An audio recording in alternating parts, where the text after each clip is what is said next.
Alors 3 journées très complémentaires, tant au niveau des visites que des présentations qui ont été préparées par nos collègues auditeurs autour de la relance, parce qu'il y avait à la fois des aspects pratiques, à la fois la théorie et aussi la mise en application de ce plan de relance. Cette session, avec les séminaires qui ont été présentés par les auditeurs, était vraiment particulière puisque nous nous sommes tous rencontrés d'abord à distance, en visio, au cours de l'année. C'était un temps particulier, mais où on était quand même très impatients de se rencontrer.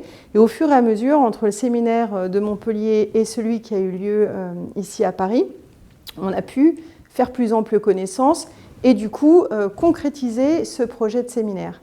Ce séminaire s'est mis en place du coup de manière un peu plus intellectuelle, je dirais, puisqu'on est parti sur des pistes très vastes.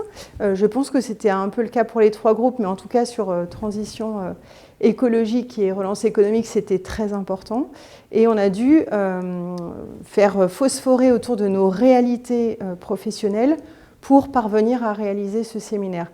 C'est donc aussi intéressant, je trouve, parce que cela a permis à l'ensemble des auditeurs de connaître une partie des réalités professionnelles de chacun d'entre nous, sur les 3 thématiques d'ailleurs. Et moi, j'ai trouvé ça très enrichissant, parce que c'était aussi pour moi une manière de concrètement voir comment chacun s'approprie le sujet qui le concerne.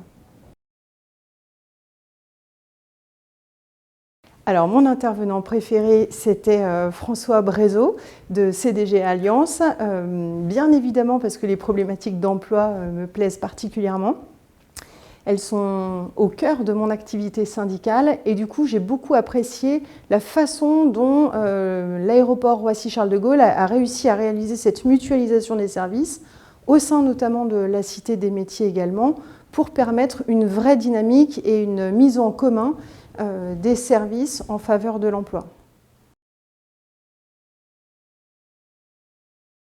Alors ma visite préférée, c'est l'aéroport Roissy-Charles de Gaulle, avec en particulier tout l'aspect douanier qui était complètement inconnu pour moi ou simplement connu en tant qu'utilisateur. La mise en perspective de toutes les contraintes et tous les services qui sont déployés, la complémentarité aussi des services de police et des services douaniers qui ont un impact sur le commerce dont je m'occupe. Donc c'est très intéressant aussi de pouvoir voir quelles sont ces influences et quels sont les dispositifs qui sont déployés pour contrer toutes les fraudes qui peuvent avoir des conséquences pour le secteur du commerce dont on suit précisément, nous, l'économie.